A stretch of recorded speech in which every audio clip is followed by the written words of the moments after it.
Hello!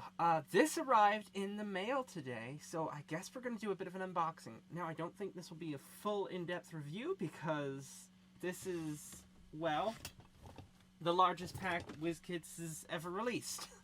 And a review is a little daunting right now, but I think I will try to take a look at a couple things and give you, I guess, my first impressions.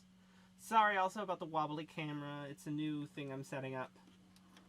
But look at these beautiful models. Also, it's important, I'll just note something actually, just with the exterior of the box. Something I was a little disappointed of. There weren't like pictures of the cards on the back, which is a bit disappointing. But take a look at this stuff, hey? Take a look at this stuff. 10 double-sided ship cards. Yeah, let's use this. 10 double-sided ship cards, 15 captain cards, 2 admirals. I would have expected more. I would have expected much more. Especially now that Riker's an admiral. 48 crew upgrade cards, 6 elite talents, 7 weapon upgrades, 7 tech upgrades, 4 question mark upgrade cards, 1 ambassador, which is actually less than faction packs. Faction packs usually come with 2. 5 starship construction cards. Looking forward to taking a look at those. Reference cards, maneuver cards, special turret size cards. Those are for a mission. 1 mission insert. So that is a booklet at the back of the cardboard. 10 ship ID tokens, which already tells you we're getting more than just 5 ships here, and they're generics.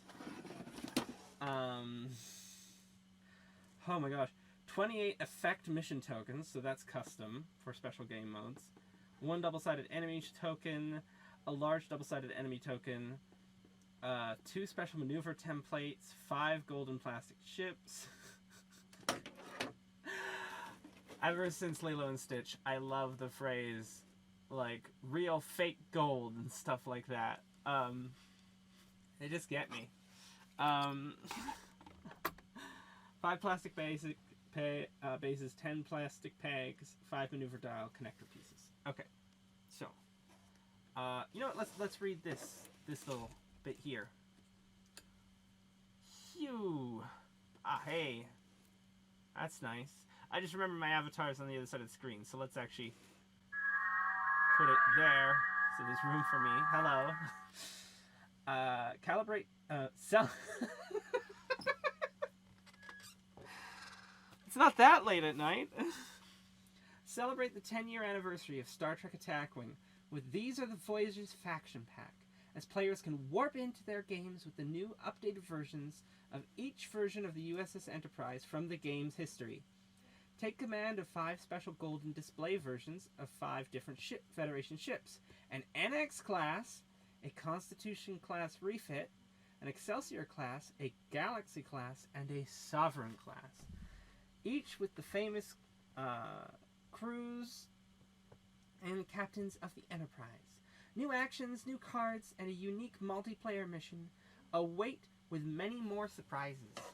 Now, another thing I want to do before we really get into this pack is compare this faction pack to regular faction packs. So this box right off the bat is, I think it's an Alliance box. It's the wider box. It's got a lid that lifts up instead of opening at a hinge. See, this is the Lost in the Delta Quadrant. It's made of like a simpler cardboard. Opens like that. Holds 4 ships. Oh, stop moving around. Let's just take a look at what you get compared to what you normally get. Because this is... I want to kind of like show you the value of this box here. So we'll just put this here. There we go. There we are. Alright. So, 10 double-sided ship cards as opposed to 8. Now, this Voyager pack represents the newer age of faction packs. The old ones used to come with 4 ships. Now you're looking at getting more around 8, because they want to include all these extra cards. 8 double-sided ship cards, as opposed to 10. So that's not that big of a difference, but I mean it's 1 extra ship model versus 4. You get 15 captains instead of 8. get about twice the number of crew card. You get over twice the number of crew cards. One more. No, you get over twice the number of weapon upgrades. Only one more tech upgrade in the Voyager kit. You get one elite in the Voyager kit, I think, and it's not even listed by the looks of it.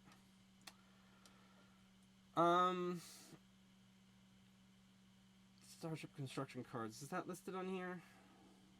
Yeah, you get one in this versus 5. And the rest of these are just kind of extras. Well, you're getting somewhere around twice the number of goodies in this pack. But not perfectly twice, because, like, 5 ships versus 4, you know. Well, 5 models, because you get more ships. Yeah, let's take a look at some of this. Now, I don't know what I'm going to do with these ships. I want to put them in display cases.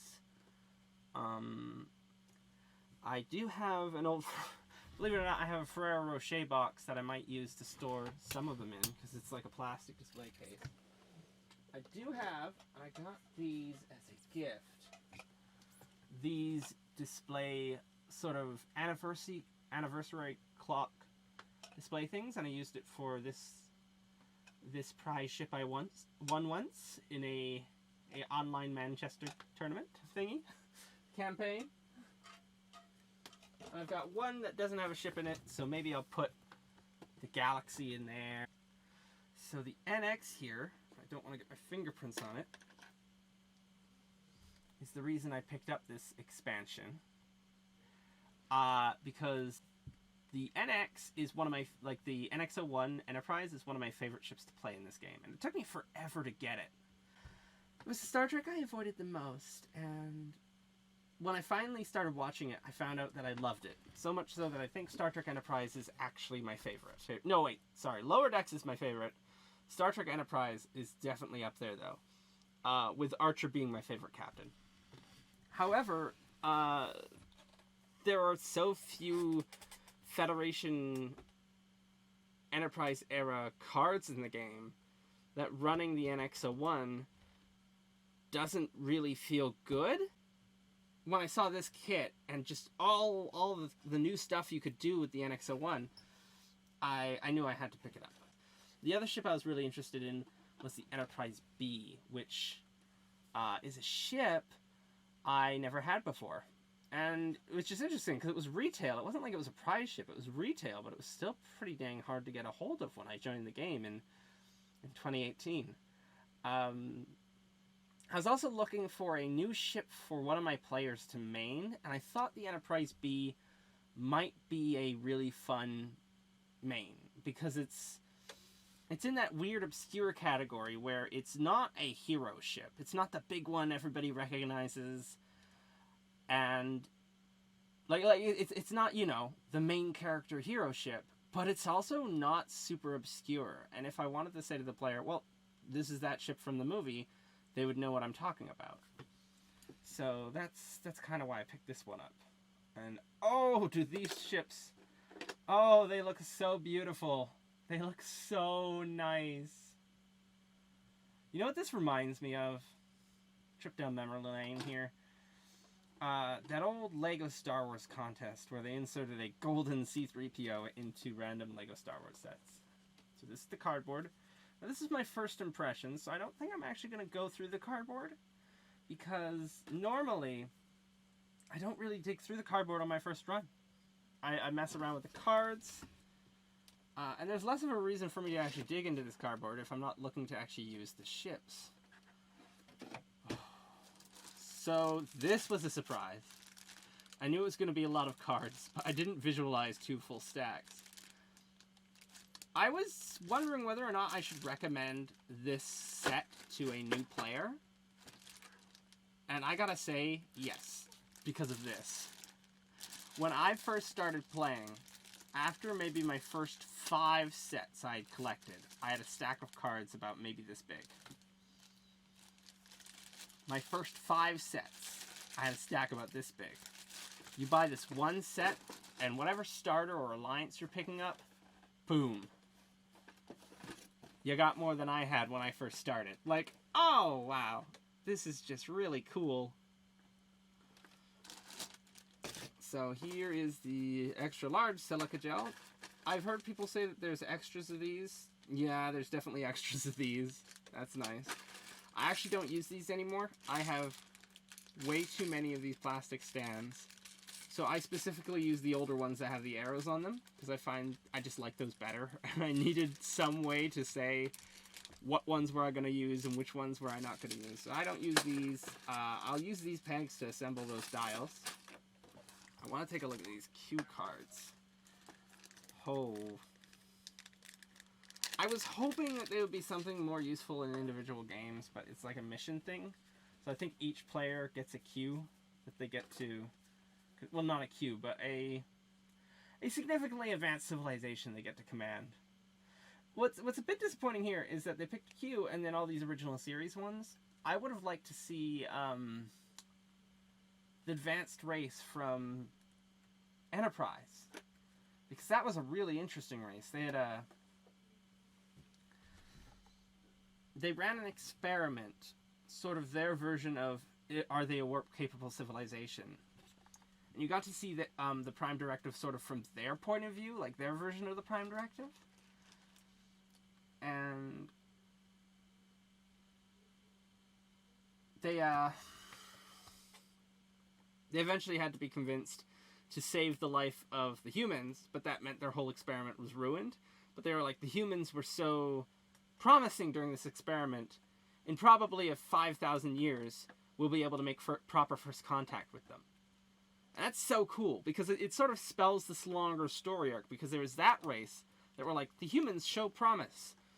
And then, you know, there's the Traveler, which tracked down Wesley Crusher and said, hey, you show promise, you're gonna evolve, but your people aren't ready for you, so join us.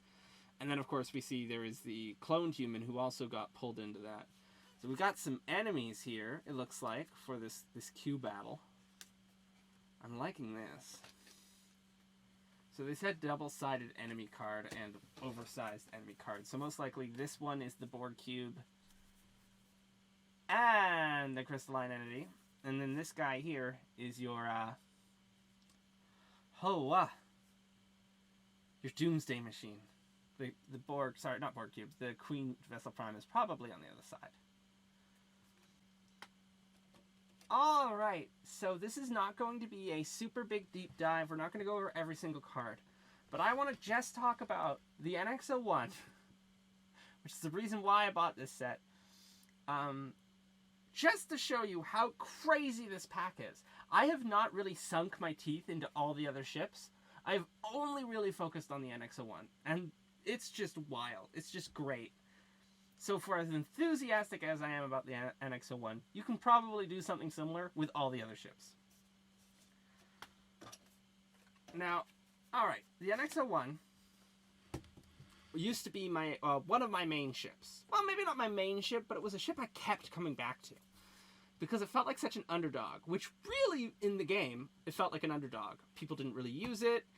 It was really not that good of a ship, but it had some, like, amazing defense. And the captain wasn't the greatest, but he still had a really cool ability. It was super thematic. He had to disable his own crew in order to make himself better, which, like, in the show, he sometimes has to sacrifice people in order to get stuff done. And he feels terrible about it, but then he always gets better and grows as a character. It's just, it was very thematic.